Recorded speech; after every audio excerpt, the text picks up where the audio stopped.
Shrimad Bhagavad Gita, chapter 11, verses 7 and 8. See now, O Gudakesha, in this body of mine, the whole universe centered in one, including the moving and the unmoving, and all else that thou desirest to see. But thou canst not see me with these eyes of thine. I give thee supersensuous sight. Behold me, behold my supreme yoga power. The question is, what is the divine form of Shri Krishna? What is there for Arjun to understand from it? How is this divine form different from the truth that can't be seen or known? What is meant by the divine sight given to Arjun? Is there any way to experience the Supreme while being in this body through such sight, usually referred to as siddhis or some esoteric powers?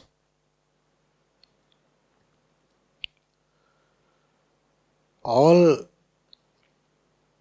forms of the truth are divine. It's just that we are not able to perceive the divinity in all forms.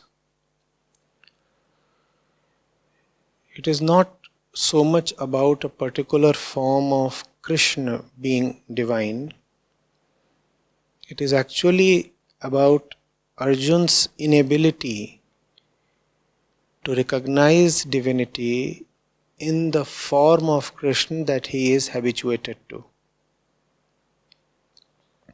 So there is the usual form of Krishna that Arjun has been seeing since long. The form of Arjun's friend, Arjun's relative, Arjun's guide. And in that form, when Krishna is trying to teach him, awaken him, then Arjun is not quite responding. Actually, he is not cooperative. And Krishna has been trying since 10 chapters now. And Arjun cannot forget the fact that he has been friends with Krishna. And a friend is your peer, your equal. There is a limit to which you can be receptive to learning from a friend. There is a limit to which you can surrender to your friend. Because surrender by definition is to someone far bigger than yourself. And a friend by definition is your equal. So there has been this hurdle. Krishna has not been finding Arjun as receptive as he must be. That's when the Virat Roop is displayed. The display of the Virat Roop merely means that Krishna is now revealing to Arjun, exposing to Arjun a part of his personality, an aspect of his personality that Arjun had not hitherto seen. Now Krishna is coming in front of Arjun with a persona that Arjun is not familiar with. And this persona is grand. Obviously, all personas of Krishna are bound to be grand. It's just that, you see, as they say, familiarity breeds contempt. The normal persona of Krishna would be greatly enamoring and greatly enthralling to someone who encounters Krishna for the first time. But both the Kauravas and the Pandavas are habituated now. We very well know that Krishna tried to persuade Duryodhana for a peace treaty, and Duryodhana tried to even arrest him.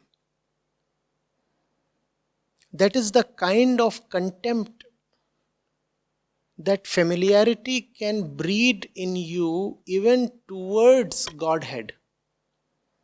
If you come to know even Krishna, you will become disrespectful towards him just because you have come to know him.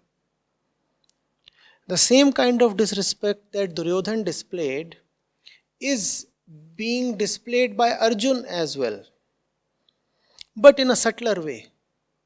Duryodhana displayed his disrespect by actively trying to arrest Krishna. Arjun is displaying his disrespect by failing to comprehend Krishna over the 10 chapters. The common reason behind Duryodhana's and Arjun's behavior is just the same. They have known Krishna's personality since long. So the blaze has gone off. The sheen has worn off.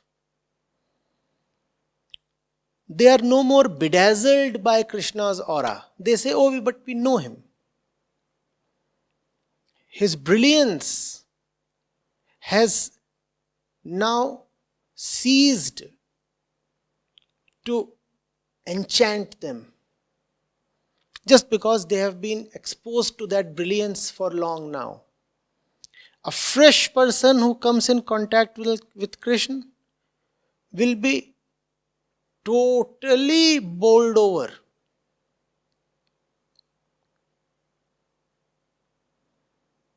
He would find Krishna miraculous.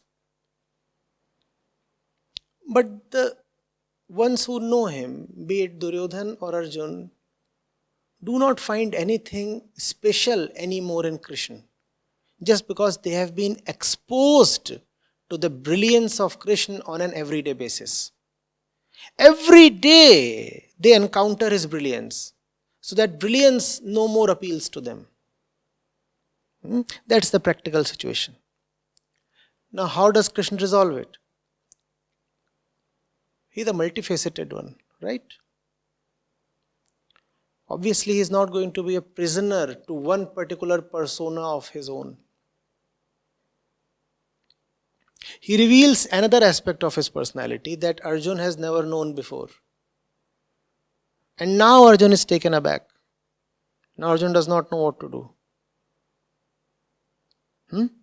And this particular form that Krishna displays to Arjun is pretty ferocious, I suppose, going by the description in chapter 11. And now Arjun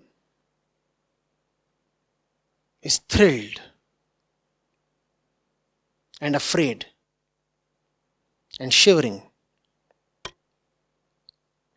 And he starts apologizing to Krishna. He says, "Oh Krishna, many a times I have insulted you in private as well as in public. Sometimes I have just called you, Hey Krishna, Hey Sakhe. Please forgive me, please forgive me. I totally forgot who you really are. Just because you gave me the opportunity to be close to you, I started taking you for granted. Please forgive me." But all that is happening just because Krishna is displaying a new and fresh and ferocious form to Arjun. Had Krishna not done that, Arjun would have kept underestimating him. Right? So that is what is happening. All these questions that you are asking are not very relevant. What happens in chapter 11 has very little to do with Arjun. Arjun does not do anything. Arjun is at the receiving end of an experiment conducted by Krishna. Chapter 11 is a lesson not to Arjun but to all would-be Krishnas. Krishna has left behind a lesson for all future Krishnas. He has said it's important to occasionally display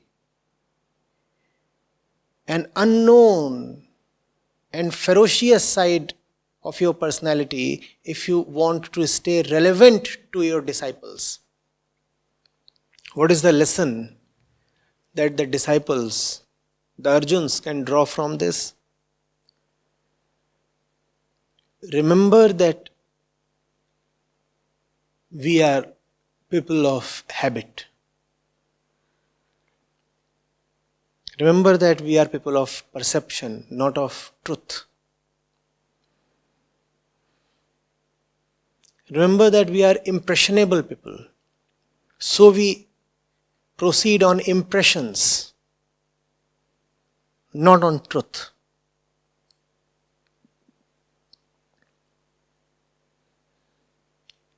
Hence remember that your estimates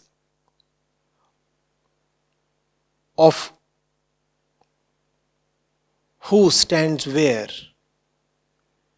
and what is what are bound to be very, very haywire. Do not be too confident of how things are. Arjun must have been thinking that he already knows Krishna quite well. And that's when Krishna delivers him a rude shock by displaying his Virat Roop. That is necessary. Now Arjun's receptivity has been opened up. He is trembling and apologizing to Krishna.